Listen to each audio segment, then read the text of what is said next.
see on vist kõigile selge, et Ameerika on midagi suurt ja sügavat hetkel läbi tegemas, midagi ka üsna hirmutavat, ehk siis need tähed seal kõlavad üsna hästi kaasa sellise praeguse Ameerika Ühendriikide ajahetkega. Seda Pluto kojutuleku teemat on eraldi uuritud siis riikide ajaloos, nende kohta leiab arvukalt näiteid. Parim näide muidugi on siis Rooma impeeriumi kojutulekust, ehk siis järgmise kuu jooksul me oleme endiselt üsna tugevalt selles Uraan-Pluto koosmõjus, aga oktoobri astroloogiline ülevaade järgmiseks.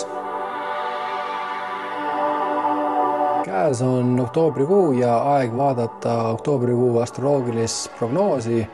Enne kui lähme siis selle eesoleva kuu põhilise planetaarse seisu juurde, mida me siis oleme siin kanalil juba alates selle aasta märtsis teinud, üldjuhul vaatame siis 2 või 3 sellise kõige aktiivsema planetaarse arhetüübi vastastikmõju. Enne kui lähme oktoobri juurde, teeme kiire ülevaate septembrist ja vaatame, kuidas siis uudistes, poliitikas septembrikuu jooksul siis eelmisel kuul käsitletud sellised põhiarhetüüpsed paarid esile kerkisid.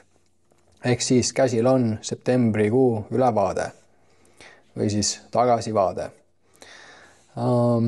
Laiem teema, mis sai aktuaalseks siin juba selle suve algusest, kuid väga sellist tugevat vastastikmõju hakkas siin, kui me räägime siis väga tugevast vastastikmõjust, siis me räägime sellisest 1-kraadisest täpsusest Uraani ja Pluto trigoonis.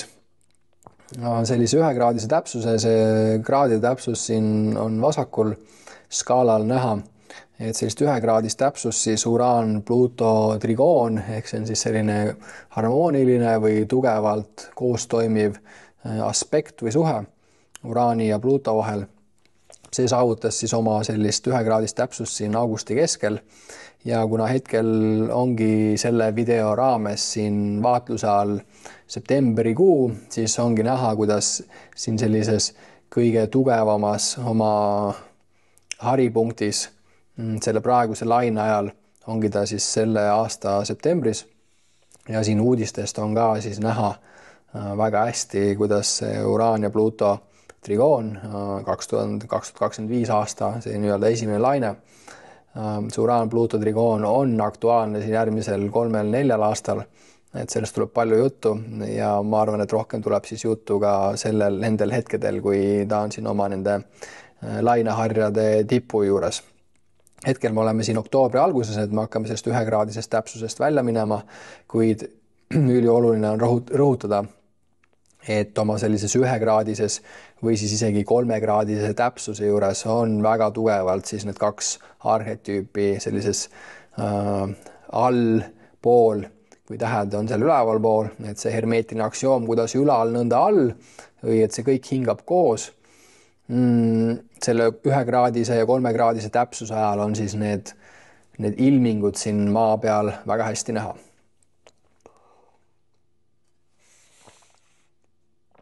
Aga kiire ülevaade siis, mis septembrikuus juhtus. 10. septembril siis raputas Ameerika avaliku elu Charlie Kirki atendaat.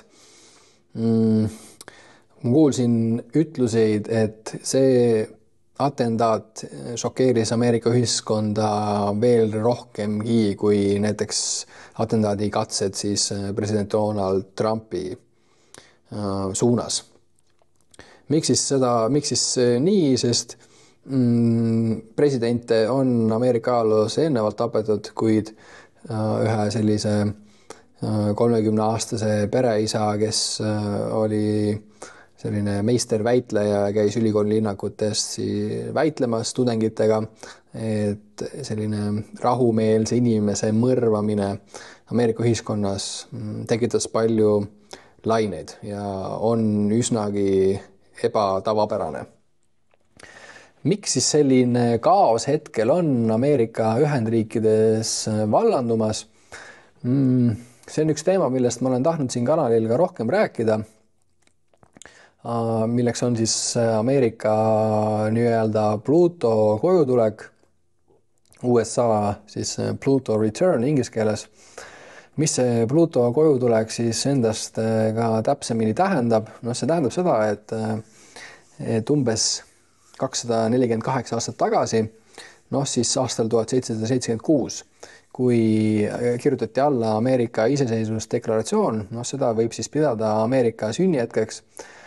Ja riikide, tsivilisatsioonide või selliste impeeriumite puhul on ka võimalik vaadata siis nende sünnikaarti ja siis nende nii-öelda neid transiite, ehk siis nagu te teate või me teame, siis et isiklik transiit, näiteks kui tulete sünnikaardi lugemisele, siis vaatame ka teie isiklikke transiite, et see on siis see teie sünnikaardi või selle sünnihetke horoskoop, sünnikaart võrreldes siis praeguse hetkega, et need on omavahel sellises tähenduslikus suhtes ja Ameerika Ühendriigid ongi siis praegu sellises kohas, kus on umbes 248 aastat möödas, natuke rohkem juba, et see toimus aastal 2022, kui siis Pluto tegi oma esimese nii-öelda ringi ümber siis päikese, ehk siis 248 aastaga ta teeb seda ja Pluto sattus samasse kohta taevas, kus ta oli siis Ameerika Ühendriikide loomise ajal. Natuke siis sellest USA ja Pluto tagasitulekust rohkem juttu, sest see, mis hetkel Ameerikas toimub, kõlab suurepäraselt kaasa siis sellise Pluto tagasitulekuga, kojutulekuga, et kui toimub siis üks nii-öelda see täistsükkel, siis kerkivad esile väga tugevalt selle konkreetse planeedi, selle arhetüübi põhiteemad. USA Pluto tagasitulek on siis astroloogiline sündmus, kui Pluto liigub tagasi samasse zodiaagi positsiooni, kus ta oli Ameerika Ühendriikide sünnihetkel 4. juulil 1776. aastal iseseisvusdeklaratsiooni vastuvõtmisel. Ma juba mainisin, et Pluto teeb täistiiru ümber päikese umbes 248 aastaga. See tähendab, et riigid või impeeriumid kogevad oma esimest Pluto tagasitulekut siis, kui nad on umbes 204 kuni 250 aasta vanused. Ja Ameerika jaoks toimus see siis 3 aastat tagasi. Ütleme nii, et nüüd me näemegi siis eriti jõudsalt Trumpi eelmine ametisolek ja siis see vahepealne president Bideni ametisolek ja nüüd uuesti Trumpi tagasitulek, et Ameerika on sellist transformatsiooni, surma taassündi, korruptsiooni, atendaate, väga keeruline aeg Ameerikas hetkel. Mida siis Pluto sümboliseerib, nagu ma mainisin, siis kõiki neid asju on ju, et Ameerika on siis hetkel tänu sellele Pluto ringi täitumisele kogemas siis täpselt selliseid asju. Ühe planeedi tsükli täitumine tähendab seda, see ongi selline nii-öelda astroloogiline vaade või siis sellise planetaarsete tsüklite vaade aitabki meil mõista siis elu sellist tsüklilisust. Eriti loll ja mitte õige on süüdistada planeete selles, mis siis all toimub. See pigem on selline teatav koos hingamine, kuidas ülal nõnda all kuulus siis uusplatonistlik mõtleja nagu Plotinos on selle tsitaadi autor, et kõik hingab koos, et Pluto kindlasti ei põhjusta Ameerika Ühendriikides selliseid keerulisi sündmusi, vaid et see pigem on selline evolutsiooniline koos hingamine. Astroloogid on täheldanud siis selliseid sünkroonsusi, kooskõlasi seoses sellega, kuidas siis planeedid üleval teevad läbi selliseid täisringe või tsükleid. Ja muidugi siis ka need tsüklite vahepealsed poolringid ja need veerandringid on ka üsna olulised. Pluto sümboliseerib oma olemuses siis transformatsiooni, kriise, surma ja taassündi, vaeratud võimu, rahandust ja sügavaid süsteemseid muutusid. Plutost on siin kanalil olnud juttu, Mars-Pluto jaoks oli meil eraldi prognoos, kus me vaatasime tulekatastroof LA-s ja selliseid sõja või vägivalla puhkemisi Nii et kui olete neid prognoose jälginud, siis Pluto on juba teile üsna tuttav, kuid siin selline kerge Pluto tutvustus teile veel. USA Pluto tagasitulek tähendab, et riik seisab silmitsi väga suurte muutustega oma majanduses, poliitikas, võimusüsteemides ja identiteedis. Sageli seostatakse seda ka impeeriumite tsükliga ehk indiviidi elus on väga oluline siis Saturni kojutulek, tagasitulek, mis toimub iga 30 aasta jooksul umbes ehk inimese elus, üks inimene elab 248 aastat, ehk seda Pluto täisringi ükski inimene kogeda ei saa, kuid impeerium, riik, kes elab või eksisteerib 248 aastat, siis tema kogebki oma nii-öelda esimest Pluto tsüklit, ehk siis inimese elus on rohkem olulised Saturni tsüklid, ehk siis need mõtteliselt jaotavad inimese elu kolmeks, seal esimene on meil 30. eluaasta juures, teine on 60. eluaasta jooksul ja kolmas siis seal 90. eluaasta jooksul, kellel on siis õnn ka näha seda kolmandat, kogeb 3 Saturni ringi. Ja need hetked inimese elus 30, 60 on väga märgilised, kui me vaatame indiviidi elusid ja vaatame nende Saturni nii-öelda kojutuleku aega, siis me leiame sealt hämmastavaid sünkroonsusi sellega, mis toimub inimese elus. Ja see, et Saturn on siis seal nii-öelda selles kodus või jõudnud oma selle täistiiru ära teha, et selline teatav kooshingamine toimub indiviidi elus siin meie eludes siin maa peal ja sellega, kuidas need üleval siis nii-öelda harmoniseeritult liiguvad. Nagu ma siis mainisin, Pluto kirjeldab siis selliseid pikemaid protsesse, ehk siis sageli seotakse teda impeeriumite tsükliga. Ajaloolised on riigid või impeeriumid Pluto tsükli lõpuks kas lagunenud, põhjalikult muutunud või täielikult ümber sündinud. Ja USA Pluto tagasitulek on astroloogias märgilise tähtsusega periood, mis viitab sügavale puhastusele ja uuesti sünnile, riigi nii-öelda varjud, siin arhetüüpse astroloogias on palju varjudest juttu, varsti tuleb varju teemas ka eraldi podcast 2 Jungianiga, et siis see varju teema on väga esile kerkiv arhetüüpse psühholoogia ja siis sellise jungiaanliku analüütilise psühholoogia valdkonnast. Ehk siis need varjad tuuakse nähtavale, et neid muuta. Seda nähakse sageli kui hetke, mil Ameerika peab otsustama, milline saab olema tema järgmine arenguetapp. See on vist kõigile selge, et Ameerika on midagi suurt ja sügavat hetkel läbi tegemas, midagi ka üsna hirmutavat, ehk siis need tähed seal kõlavad üsna hästi kaasa sellise praeguse Ameerika Ühendriikide ajahetkega. Seda Pluto kojutuleku teemat on eraldi uuritud siis riikide ajaloos. Nende kohta leiab arvukalt näiteid. Parim näide muidugi on siis Rooma impeeriumi kojutulekust. Rooma impeeriumi sünnidaatum on üsna hästi teada, see peaks olema siis 27 aastat enne Kristust, kui siis Augustus kuulutas välja Rooma impeeriumi. Ehk siis Rooma sünnihetk on hästi teada ja läbi selle saab ka siis vaadelda, mis toimus Rooma impeeriumis tema esimese Pluto nii-öelda ringi täitumisel. Rooma esimene Pluto tagasitulek on siis seal 220 kuni 240 aastat peale Kristust, algab 3. sajandi kriis. Impeeriumid raputasid kodusõjad, katk, majanduskrahh ja vägede mässud, hulgaliselt atendaate. Riik jagunes isegi 3, Rooma, Galli impeerium ja Palmira kuningriik. See oli sügav kriis, kuid Rooma suutis pärast ümberkorraldusi veel ellu jääda. Mis on eriti märgiline, kui Rooma impeeriumi teine Pluto ring täitus, siis Rooma impeerium lagunes. Ehk siis Rooma teine Pluto tagasitulek, seal 460 kuni 480 peale Kristust, toimus Lääne-Rooma lõplik kokkuvarisemine. 476. aastal kukutati viimane keiser Romulus Augustulus. Germaanid võtsid võimu, riigi struktuur lakkas läänest toimimast. See oli Pluto nii-öelda lõplik surm. Pluto siis sümboliseerib sellist surma, hävingut, teinekord ka taassündi, kuid ta võib ka täielikult hävitada ja siis alle sinna mulda jätta mingi täiesti uue seemne.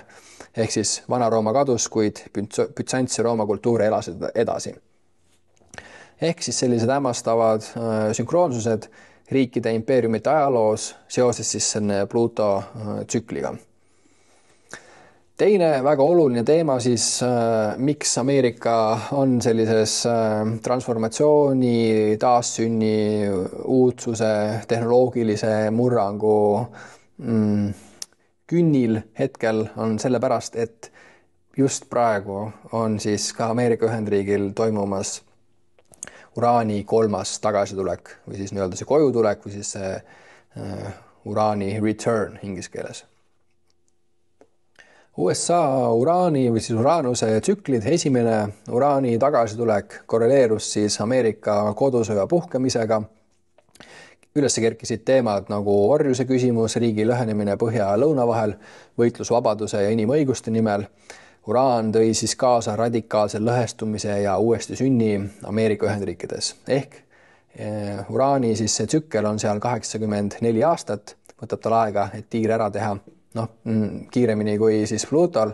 Ja kui me vaatame riikide ajalugu, siis kui riigi sünnihetkest läheb mööda 84 aastat, nii-öelda see esimene uraaniring, siis me näeme sellist murrangulist, revolutsioonilist muutust, äkilist muutust selle riigi ajaloos. Ameerika esimene siis sünkroonis Ameerika kodusõja puhkemisega. Uraani teine tagasitulek toimus siis täpselt teise maailmasõja lõpus, kus Ameerika tõusis ülemaailmseks suurvõimuks, Marshalli plaan, ÜRO loomine, tuumapommi kasutamine ja Ameerika siis kodus algas ka kodaniõiguste liikumise selline eelpinge. Uraan tõi uue maailmakorra ja tehnoloogilise revolutsiooni, nii-öelda tuumaajastu ja siis Ameerika teisel uraaniringi täitumisel sai nii-öelda Ameerikast see kõige võimsam riik siin maa peal. Aga hetkel oleme siis jällegi 84 aastat edasi liikunud teise maailmasõja lõpust ja oleme siis Ameerika Ühendriikide 3. uraaniringi künnisel. Uraani tagasitulek siis saavutab oma täpsuse siin 2027 kuni 2028 ehk me näeme mingit sarnast nihet toimumas Ameerika Ühendriikides, nagu see oli siis esimese või siis kodusõja ajal ja peale teist maailmasõda. Ameerika sünnib uuesti hetkel, taas leiutab ennast nii oma olemuselt kui tehnoloogiliselt. See on meile kõigile ilmselge ja see siis jällegi kajab seal, kõlab vastu seal tähtedes ka väga hästi. See on tulekul või siis see praegu läheneb, see võib seostuda siis sügavate ühiskondlike ja poliitiliste muutustega, tehnoloogilise murranguga, tehisintellekt, kosmos, energia, vabaduse ja võimustruktuuride ümbermõtestamisega. Tõenäoliselt seisab USA silmitsi radikaalse muutuse või ümberkujundusega, mis võib olla sama suur kui kodusõja või teise maailmasõja aegsed pöörded. Nii, ehk siis kokkuvõttelt uraani tagasitulek, esimene tagasitulek oli kodusõda ja orjuse lõpp, teine uraani tagasitulek oli siis teise maailmasõja lõpp ja USA tõus suurvõimuks. Ja nüüd me näeme siis sellist suurt murrangulist hetke uuesti Ameerika Ühendriikides. See siis toimub samal ajal ka Pluto tagasitulekuga, ehk siis üsna selline räpane, jõuline, kuskilt sügavalt tulenev transformatsioon, ootamatu muutus, revolutsioon Ameerika Ühendriikides. Mida me siis veel nägime septembrikuu jooksul? Esmalt nägime siis Charlie Kirki mõrva, mis väga hästi kajab kaasa, Ameerikas siis tapetakse inimesi ülikoolides, ülikooli linnakutes. Siis 17. septembril 7 päeva pärast Charlie Kirki mõrva vallandati üks kuulsamaid late night show saatejuhte Jimmy Kimmeleid tänu siis Trumpi sellise ühe ametiühingu survestamisele, ehk siis kõik, mis hakkas järgnema peale selle Charlie Kirki tapmist, atentaati Ameerika ühiskonnas oli üsna jõhker. Päädis sellega, et siis nii-öelda üsna jõhkralt piirati ka ühe sellise liberaalse saatejuhi sõnavabadust. Tänaseks hetkeks on siis muidugi Jimmy Kimmel tagasi vannutatud oma ametisse, kuid üsna selline pinev ja ärev on hetkel see olukord seal Ameerika Ühendriikides. Mina isiklikult ei võta mingit poole, vaid lihtsalt tegelen kultuuri, ühiskonna, poliitika, maailma sellise ilmaprognoosi ja vaatlemisega ja otsin siis selliseid korrelatsioone ja sünkroonsusi sellega, mis siin all toimub, sellega, mis seal üleval on. Ehk siis läbi selle on võimalik vaadelda võib-olla kuidagi erapooletult, osapooleltult ja mõista, et see kõik, mis siin toimub, on osa mingist suuremast tsüklilisusest, arengutest, evolutsioonilisusest, et meil on mingi põhjus siin, miks me neid asju siin alla ajame ja võib-olla siis see, vähemalt ma ise tunnen, et see astroloogiline vaade, see tähtede vaade, see tsüklilisuse mõistmine aitab meil sellisest keerulisest ajastust kergemini, kaastundlikumalt ja tervikut rohkem hoomates läbi liikuda. Septembri jooksul siis, kui Uraan ja Pluuto, nagu me mäletame, sellest laineharjalt oli oma sellest tipuseks, nägime siis Uraanile ja Pluutole vastavalt selliseid väga suuri meeleavaldusi. Esmalt siis Ameerika Ühendriikides meeleavaldused sõnavabaduse sellise tsensuuri koha pealt, mida siis kannab endas ka näiteks Ameerika president on ju. Kindlasti ei tohi siin hukka mõista ühte poolt ega teist poolt, vaid lihtsalt niiviisi erapooletult seda vaadelda, kuid suured meeleavaldused on siis see Uraan ja Pluuto teema. Ehk siis Richard Tarnas, kes on arhetüüpse astroloogia alusepani ja looja, kelle raamat Kosmose psüühe on hetkel eesti keelde tõlkimisel. Seal raamatus siis on üks suur peatükk pühendatud Uraani ja Pluuto seisudele inimkonna ajaloos. Iga kord, kui siis Uraan ja Pluuto satuvad tugevates seisudesse nagu kvadraadid, opositsioonid, trigoonid, siis me näeme massiliselt inimesi tänavatel. Ja see kajab vastu siis ka selle septembrikuuga üsna hästi. 13. septembril siis massiivsed meeleavaldused Londonis, mis olid siis muidugi tituleeriti ka sellisteks parem äärmuslikeks. Seal siis protesteeriti immigratsiooni vastu. Immigratsiooni teema on üliaktuaalne praegult Ameerika Ühendriikides siis selle ICE agentide ja immigrantide väljasaatmise näol ja muutub ka üsna kriitilisemaks ja üha selliseks olulisemaks teemaks ka Euroopas. Neid teemasi me siis näeme ka järgmise 3-4 aasta jooksul rohkem. Mina siis tähetargana pigem jälgin siis seda teatavat sünkroonsust, mis siis toimub, kui näiteks Uraan ja Pluuto nüüd saavutavad oma seda täpsust seal trigoonis, ehk siis mina vaatlen, mis siis all toimub ja läbi selle siis hoomame või tajume siis seda suuremat terviklikkust, eks. Ehk siis see meeleavaldus Londonis oli üks asi, mis siin oli vist üle 100 000 inimese või kui palju nüüd oli, seal oli suuri vaidlusi. Ühed ütlevad, et oli rohkem, teised ütlevad vähem, aga märgiline sündmus sellegi poolest. 8. septembril siis jällegi, mis minu uudistekünnist niiviisi tugevalt ületas, oli siis Gen Z ehk siis selliste noorte inimeste meeleavaldus Nepaalis, kus siis seal algus keelati neil sotsiaalmeedia ära, seal kukutati siis valitsus, vahetati kas isegi presidenti, ma nii täpselt enam ei mäleta, kuid meeletud suured meeleavaldused ja mis on siis eriti märgiline on see, et see toimus just siis noorte poole pealt. 8. septembril, need on kõik siis seal septembrikuu sellised meeleavaldusi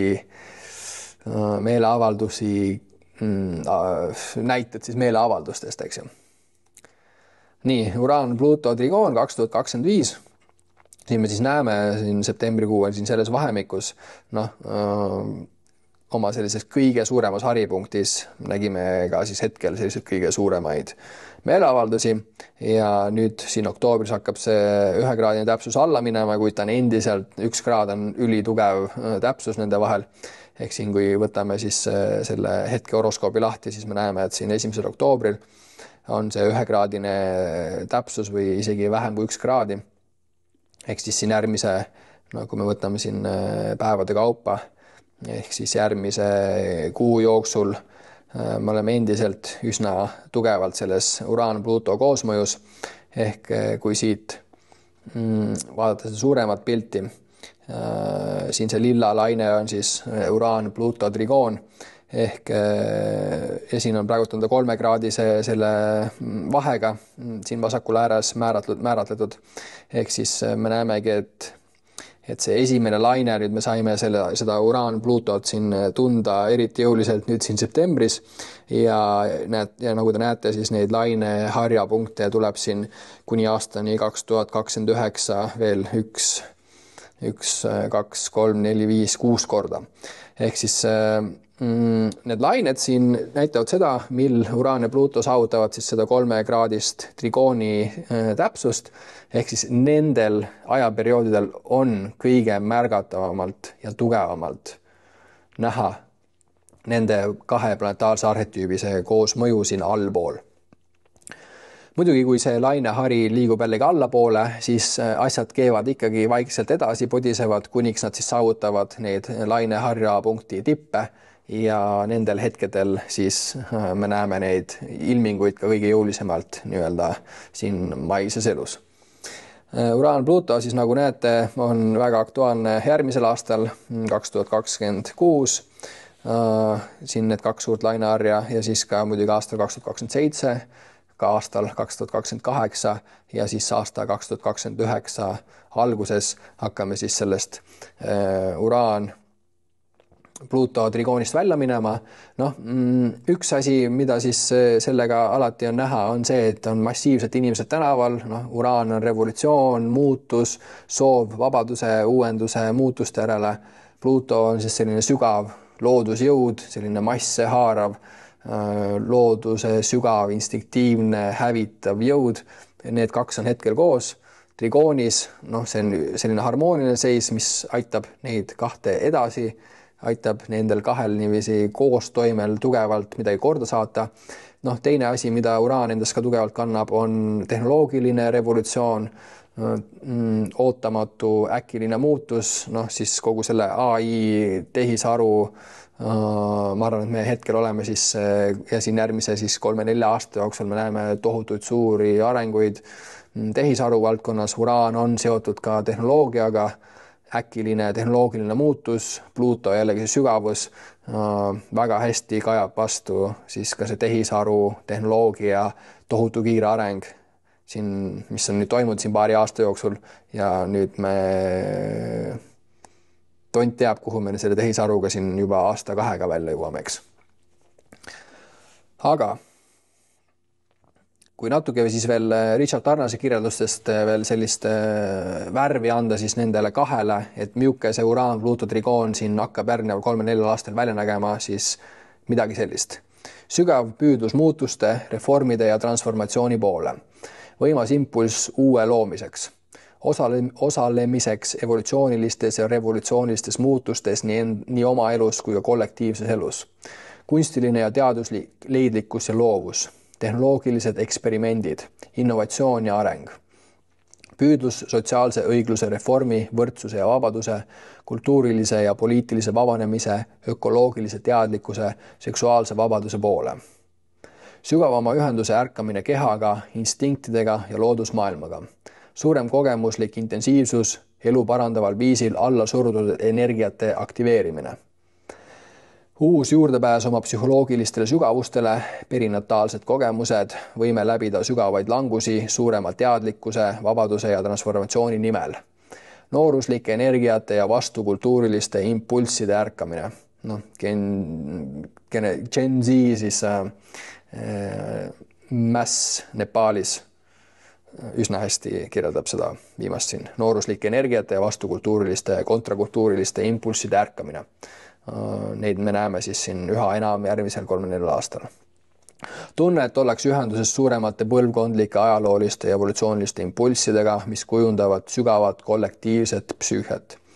Ehk siis seda Uraan-Plutot tasub siin meeles hoida, me saime teda eriti jõuliselt nüüd siin septembrikuus maitsta ja järgnevatel aastatel nendel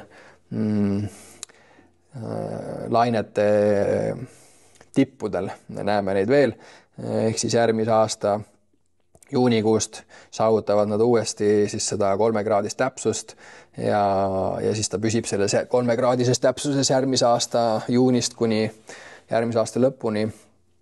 Nii et vahepeal saame siin korraks võib-olla isegi hingata, kuid sügavad muutused, äkilised muutused on praeguse ajavaimu põhiteema. Nii, siin veel siis see laine septembris, nagu me nägime, seda oli siin kõige intensiivsem. Ja selline siis oligi kiire ülevaade septembrist, väike siis tagasivaade Uraanile, Pluutole. See tagasivaade oli kindlasti ka edasivaade, sest et see on selline pikem protsess, tasub seda meeles hoida ja neid arhetüüpseid jõude siis nii-öelda aktsepteerida rohkem, olla nendega suhtes, olla mõistev selle suhtes, mis siin parasjagu toimumas on, mõista, et see on osa millestki suuremast, sellisest evolutsioonilisest arengust inimajaloos, selles siis planeet Maa või üldse meie tsivilisatsiooni arengu ajaloos või osas. Ehk selline kõrgem vaade läbi tähtede annab kergust, mõistmist, kaastunnet selle suhtes, mis hetkel on elus ja maailmas toimumas. Aga oktoobri astroloogiline ülevaade järgmiseks. Jupiter liigub trigooni Saturn-Neptuuni konjuktsiooniga. Saturn-Neptuuni konjuktsioonist on siin kanalil sellel aastal olnud üsna palju juttu, sellepärast et see on üks põhilisi välisplaneetide arhetüüpseid nii-öelda koosmõjusid suhteid, mis hetkel on aktuaalsed siin maailmas. Neid videoid mingi otsige siis eelnevatest astroloogilist prognoosidest. Põhivideo on siis 2025. aasta astroloogiline prognoos, kus me rääkisime pikalt Saturn-Neptuunist ja siin sellel suvel, kui me eksi, siis juulikuu prognoos oli ka otseselt pühendatud Saturn-Neptuunile ja kindlasti tuleb sellest veel juttu, sellepärast et ta on veel üsna jõuliselt aktiivne ka järgmise aasta esimeses pooles. Aga hetkel siseneb siis mängu ka Jupiter ja kohe räägin teile ka natuke Jupiterist rohkem, kuid ma näitan siis teile ka siit horoskoobist, mismoodi see asi meil siin välja nägema hakkab. Ma panen siia peale Saturni ja Neptuuni. No nii, see on siis see põhiline seis, mis meil hetkel aktuaalne on. Saturn ja Neptuun on taevas koos ja kui me siin lähme siia oktoobri keskpaika, 15. oktoober, eks ju, või 13. oktoober ja paneme pildi juurde ka Jupiteri, siis me näeme, et siin umbes oktoobri keskpaigast siseneb Jupiter siis kõigepealt trigooni Saturniga ja kui me siin paneme mõne päevad edasi, siis ta hakkab saavutama seda täpset. Kui nägite, et see sinine joon muutus rasvasemaks, siis see tähendab seda, et see trigoon muutub üha täpsemaks ja ta on ka siis saavutamas siis seda trigooni siin selle Neptuuniga. Esmalt siis siia Saturni peale ja siis Neptuuni peale ja sisuliselt see tähendab seda, et need 3 planeeti on omavahel sellises trigoon suhtes. Trigoon tähendab seda, et nende vahel on 120 kraadi, see on selline toetav harmooniline suhe. Nende 3 planetaarse arhetüübi vahel on siis selline voolav, toetav, harmooniline koosmõju, koostoime, lihtsamalt öeldes siis suhe. Aga Saturn ja Neptuun on meile üsna tuttavad juba eelnevatest videotest, neid ma ei hakka siin üle rääkima, kuid Jupiteri toon siis siia vähe sellise erilisema sisse, kuna tema on see põhimuutuse tooja see hetkel. Kes see Jupiter siis on? Minu lemmiknimi Jupiterile on loodusrahvaste poolt, see on siis suur ere. Jupiter ongi siis suur ja ere, ta on üks eredamaid tähti seal taevas. Ma usun, et valdav osa inimesi on seda Jupiteri elus näinud, kuid nad ei ole olnud lihtsalt teadlikud, et nad vaatavad Jupiteri, kuid ta on siis kõige suurem taevakeha meie päikesesüsteemis ja ka üks eredamaid, ehk siis ta on seotud kõikide suurte ja eredate teemadega. Jupiter oma olemuselt siis esindab laienemise ja edu põhimõtet. See valitseb kalduvust laieneda ja kasvada, tõusta ja tõusta, double tõusta siin. Otsida paremat või kõrgemat, parandada ja suurendada, kaasata välist, luua suuremaid tervikuid. Öeldakse, et kui hakkad siis Jupiteris rääkima, sa hakkad oma käsi laiendama, ta on selline suurendaja, tõstja, ta on õpetaja, ta on Indias, ongi selle planeedi nimi, kui ma ei eksi, Guru on ka siis selline õpetaja, eks ju. Ta on siis selline suur eredad teemad, kõrged teemad, valgus, rikkad teemad. Jupiter valitseb ka kalduvust kogeda edu, au, küllust, õnne ja head õnne ning on seotud suuremeelsuse, vabaduse, uhkuse ja optimismi võimega. Ta on siis seotud ka rõõmuga, rõõm on miski, mis pakatab, mis plahvatab, selline pakatamine on väga siis jupiterlik. Lisaks vastab Jupiter huvi moraalsete ja filosoofiliste ideaalide ja põhimõtete vastu, pikaajaliste või laiaulatuslike perspektiivide vastu, intellektuaalse ja kultuurilise avatuse vastu ning üldisemalt kogemuste avatuse poole püüdlemise vastu, näiteks reisimise, laialdase lugemise, sisemise uurimise ja nii edasi kaudu. Negatiivsel poolel on Jupiter seotud kalduvusega liialdada, inflatsiooni, ekstravagantsuse, liigse murega rikkuse ja staatuse pärast, enese järele andmise, enesega rahulolu, liigse enesekindluse ja isikliku ülemuslikkuse tundega. Ehk ta on laiendaja, ta on suurendaja ja tema varjupoolelt võib olla seda, et ta teeb seda kõike siis liiga palju. Ehk siis keerab näiteks vinti peale liiga palju. Jupiteri arhetüüp on seotud Kreeka mütoloogia tegelaskujuga Zeus, Olümpuse jumalate kuningas, Rooma siis Jupiter jumalana. Seda nimetatakse suureks heategijaks ja see on seotud ka Fortuna ja Providence'iga. Võite ise juurde lugeda. Jupiterit hõlmavad peamised aspektid viitavad tavaliselt isiku kogemusele isikliku laienemise, kasvu ja edu kohta kõigis eluvaldkondades. Samuti sellele, kuidas impulsid nendes suundades võivad olla liigsed. Ehk üldjoontes väga positiivne tegelane, laiendaja, edu, õnn, asjade suuremaks tegemine, kõrged teemad, kõik on siis seotud Jupiteriga. Tema siis võtmesõnad on laienemine ja suurus, täiuslikkus, kasv ja edasiminek, tõus ja ülemvõim, laius ja kõrgus, edu ja õnn, au ja tunnustus, küllus, heaolu, õnn, uhkus, enesekindlus, suurendamine, inflatsioon ja liialdus, silmapiiri avardamine, suuremad tervikud, suurem mõistmine ja tähendus, filosoofia ja moraalsete põhimõtete järgimine, kõrgharidus, kõrgkultuur, Kreeka jumal Zeus, Olümpuse kuningas, Rooma Jupiter. Kerge ja kiire Jupiteri tutvustus siis teile. Ja Jupiter, Saturn, trigoon siis vaatame esimesena, see on selline esimene koostoime, mis siin hakkab toimima ja siis järgmisena vaatame siis nende kolmikut. Ja Jupiter, trigooni, Saturni siis transiidi omadused tulevad siis välja niiviisi. Võime siis tasakaalustada entusiasmi ja distsipliini, entusiasm siis Jupiter, distsipliin Saturn, laienemist ja vaoshoitust, optimismi ja ettevaatlikkust. Laienemine Jupiter, vaoshoitus Saturn, optimism Jupiter, ettevaatlikkus Saturn, hea ajastustunne, järjekindel edasiliikumine kannatliku ja järjekindla tööga. Edasiliikumine jällegi Jupiter, kannatlikkus, järjekindel töö Saturn. Võime töötada kõvasti, luua alust, säästa ressursse, et saavutada lõpuks kasv ja edu. Jällegi siis võime teha tööd, kasv ja edu, need kaks saavad harmooniliselt kokku. Hetkel siis on aktiivne oktoobris siis selles Jupiter, Saturni trigoon. Näha pilves hõbedast serva või hõbedast äärt. Kaotuse või ebaõnnestumise kaudu saadud pikaajalist kingitust. Hea ärimeel, võime edukalt tegutseda haldus, bürokraatia ja ettevõtluskontekstis. Positiivsed ja toetavad suhted vanematega, õpetajate, mentoritega, autoriteetidega, traditsioonidega, huvi seaduste, kohtute, õigusteaduse, eetika, moraali, filosoofia, rikkuse ja vaesuse, õigluse, sotsiaalse õigluse, elu praktiliste küsimuste vastu. Võime näha küsimuse mõlemalt poolt, liberaalne ja konservatiivne tasakaal, mõistlikkus, eristav suuremeelsus, aja ja kogemustega omandatud küpsuse vaikne rõõm, kindel ausus, stabiilsus, usaldusväärsus, suuremeelsus kohustuste täitmisel, üksinduse nautimine, edu pärast pikka pingutust. Festina lente kiirusta aeglaselt. Ehk siis Jupiter oma sellise teatava trigooni, trigoon on juba selline toetav harmooniline seis, ehk siis ta toob sellist teatavat laienemist, suurendamist, õnne, rõõmu, oma sellist suurt eredust siis sellesse Saturni, mis hetkel on üsna selline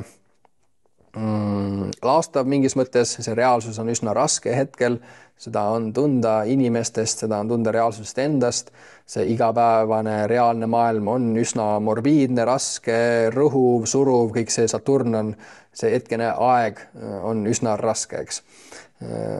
Aeg, raskus, need on kõik Saturni teemad. Jupiter siis toob sellist teatud avardumist, helgust sellesse oktoobris, eriti siis nendesse Saturni ja Neptuuniga.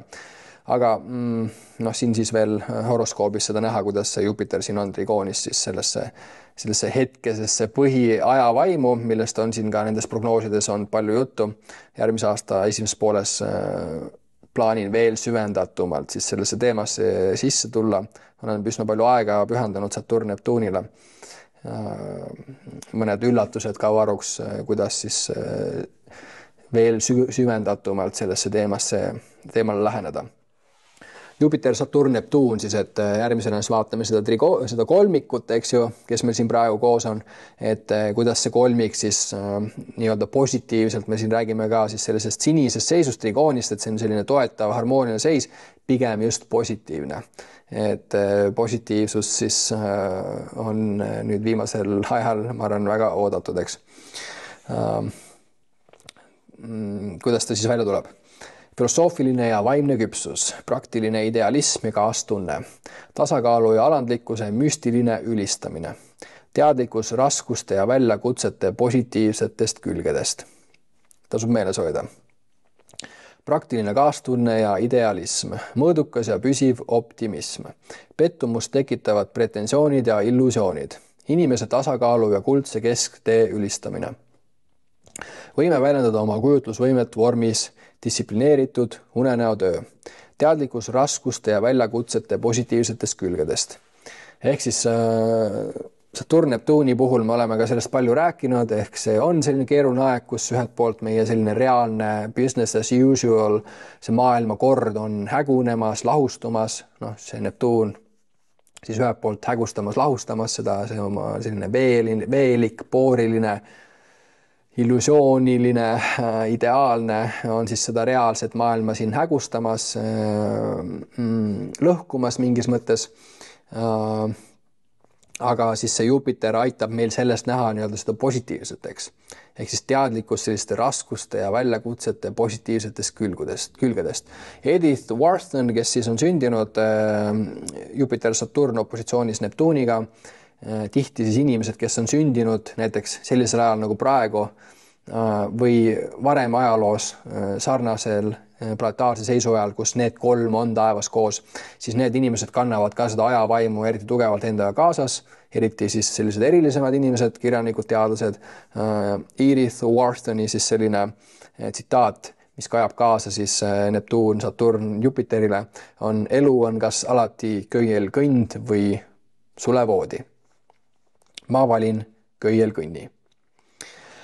Maailma edu ja ebaedu tajumine võrdsete illusioonidena. Maailma edu ja ebaedu tajumine võrdsete illusioonidena. Vaimse eraldatuse tunne. Õnnistatud üksindus, kõrgem tarkus ja küpsus. Nii, ja siis Jonathan Swiftil on ka Saturn, Neptuun kvadraadis Jupiteriga. Ükski tark mees ei ole kunagi soovinud olla noorem. Nii, vaatame edasi siit. Võime läbi näha vaimse materialismi, optimismi ja pessimismi või laienemise ja alandlikkuse vastastik mõju vaimses avatuses. Vaheldumised eksistentsiaalse õudusunenäo ja vaimse imemaa vahel müstilise otsingu ajal. Kirjeldab päris hästi seda hetkest aega. Numinoossed seisundid, mis lahustavad vanad probleemid ja barjäärid, pettumuse tunded, millele järgneb jumalik arm. Ego loobumine, mis viib unistamatute teadvuse laienemisteni, nagu natuke kehv tõlge. ego loobumine, egost vabanemine, mis viib siis selliste ettekujuteldatumate, on üldse selline sõna olemas, teadvuse laienemiseni. Egost loobumine, teadvuse laienemine, lihtsalt öeldes. Võimalused mürgiste emaka jääkide tervendamiseks. Siit siis tuleb Stanislav Grofi muidugi teemad sisse, kes see teema natuke huvitab, siis mingi kuulake minu Eesti perearsti Anna Luigega tehtud saade Stanislav Grofi sünnimaatriksitest kuskil siin üleval nurgas. Ja kõige viimaselt on siis selline vankumatu usutunne. Usk, Neptuun, usk millesse kõrgemasse, vankumatus, stabiilsus, kindlus, Saturn, Jupiter, selline laienemine, selle tundmine, sellise helguse ja rõõmu toomine, vankumatu usutunne. Kõik need näited siin on selline võimaluste värav või selline anum. Ajaloos on siis nähtud, et kui need 3 satuvad kokku, siis on näha sellised ilminguid, nagu siin just kirjeldati, nagu ma teile ette lugesin.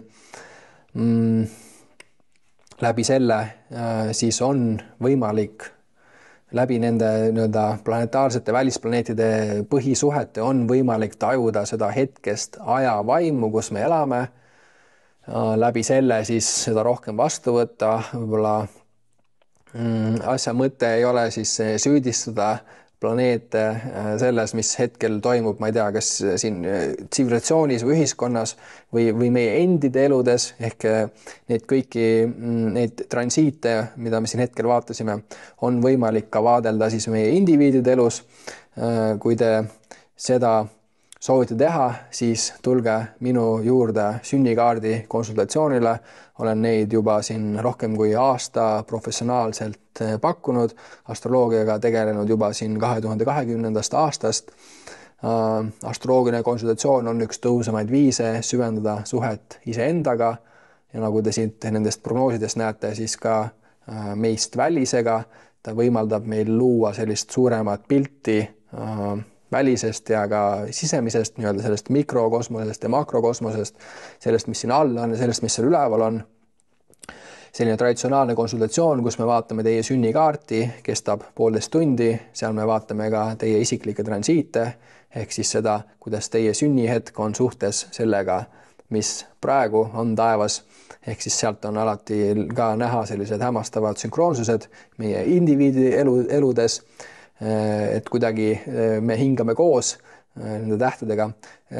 Traditsiooniline konsultatsioon siis kestab 1,5 tundi ja selle hinnaks on 75 eurot ja kui tulete siis minu kodulehele, on võimalik siin kõige all kirjutada siis oma nimi, meiliaadress ja sünniajad ja võtta minuga ühendust ja leppida kokku aeg konsultatsiooniks. Mul on hea meel, et oled minu kanali jälgija, kui sulle need prognoosid meeldivad, siis hakka minu kanali tellijaks. Nagu teate, siis on tähetarkusest lähtuvaid podcast'e siin kanalil ja kohtumiseni siis juba novembri prognoosi juures või siis podcast'ide raames. Aitäh!